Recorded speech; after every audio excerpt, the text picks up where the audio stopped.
Hey folks, Astro Diver number one. I have a problem with my 2008 Chevy Silverado truck. It has a SRS airbag light on, and I need to diagnose it and fix the problem. I tried this a week ago, but unfortunately my OBD link kit that hooks up to a regular laptop, I mean, it's communicating with the vehicle. It just it doesn't do airbags.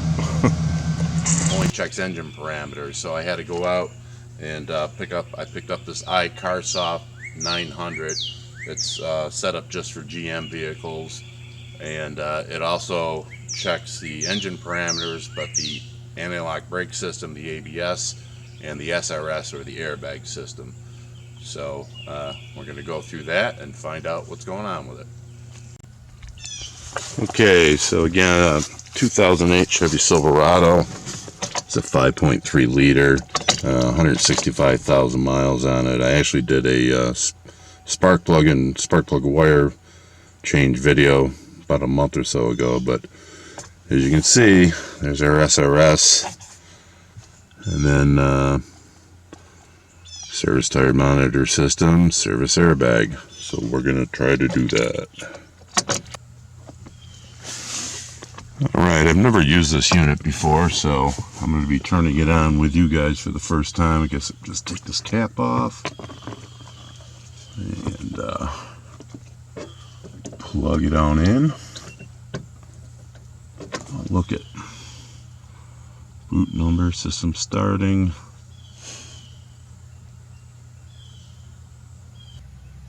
Well, it took me a while, but I finally figured out how to use this icarsoft to check for airbag sensors. So as you can see there, it's giving me that code of left front impact sensor.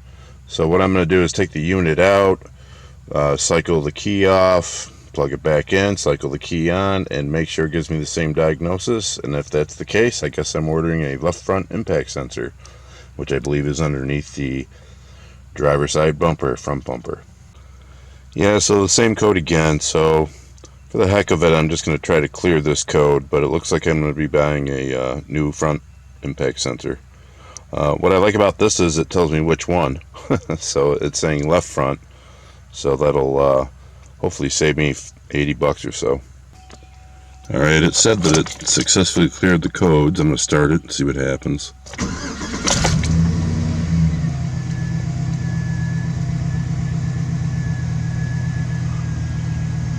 Nope, it's still there. So we're going to get that sensor ordered. And so this is the new impact sensor. According to my research, it doesn't matter if you buy it for the left front or the right front. I know on different vehicles it is specific to left or right, but on this one it seems to be the same part number for both sides.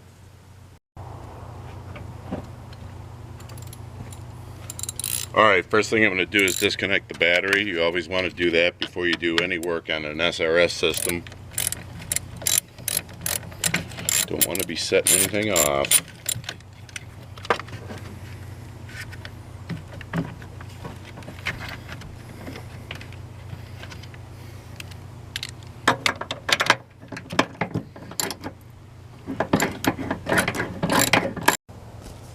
So next, under the driver's front is the location of the left front impact sensor. So underneath you're going to find 4 15mm bolts that hold this this guard on.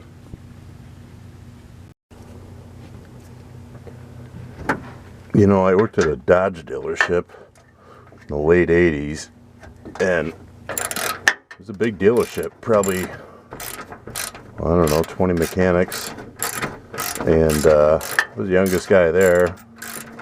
And when these ABS or SRS systems first came out, none of the older guys wanted to mess with it, and I was a newer, younger guy, so I was like, yeah, fuel injection, airbags, whatever they are, they're all pretty cool.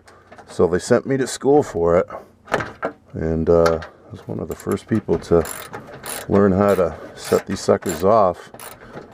If the vehicle was ever in an accident, we had to at that time set the airbag off in some cases, so yeah, it's kind of a cool thing to learn.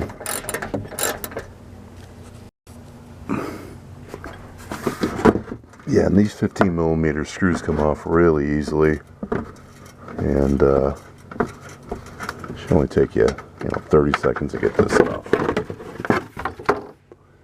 And then you can get underneath to that radiator support where our sensor is.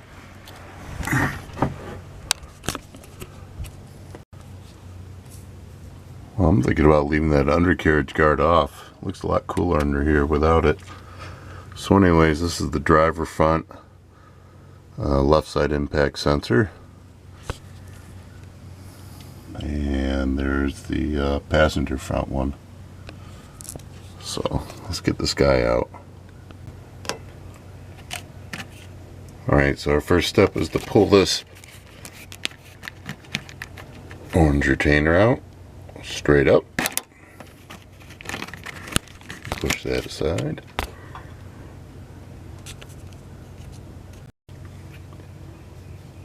And this part I'm going to need two hands for, so I'm going to set the camera down, but basically you need to push this yellow tab in. Oh, no, I did it with one hand. And then pull out the connector. Next we have this 10mm bolt.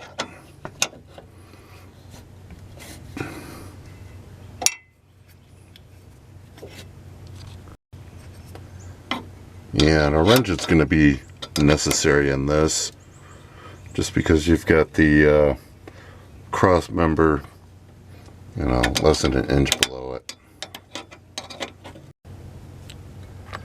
So it's out. It's a 10mm, if I didn't mention it before. Another thing you want to do while you're here is just check the conditions of the wires and make sure that wasn't the obvious fault. Just make sure that you got some nice shiny metal in the contacts there, and then be careful with these connectors. I always am. And, just make sure that nothing's cracked or popped out, anything like that. So there's nothing obvious on the old one. Connectors look good. Doesn't look like water got into it if there's any cracks or impacts, but the vehicle is what, 11-12 years old now. So here's a new one, different part number,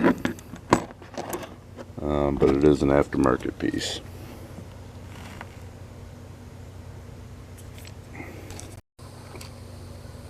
So on both of these are captured 10mm bolts.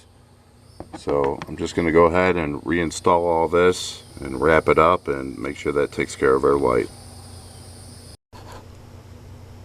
Alright, that's all back in. I forgot to mention that the front sensor is going to go in just the way you see it. This labeling is going to be towards the front of the vehicle. The connector is going to be towards the back. You'll see you have like a little plastic boss here, and that's going to go up into the radiator support and keep it at that angle that it needs to be at. You'll notice it's off by, I don't know, 10-15 degrees from center. So we got it back in. We're going to get that battery hooked up and check our light. Okay, if this thing blows up in my face, I'm definitely putting it on YouTube.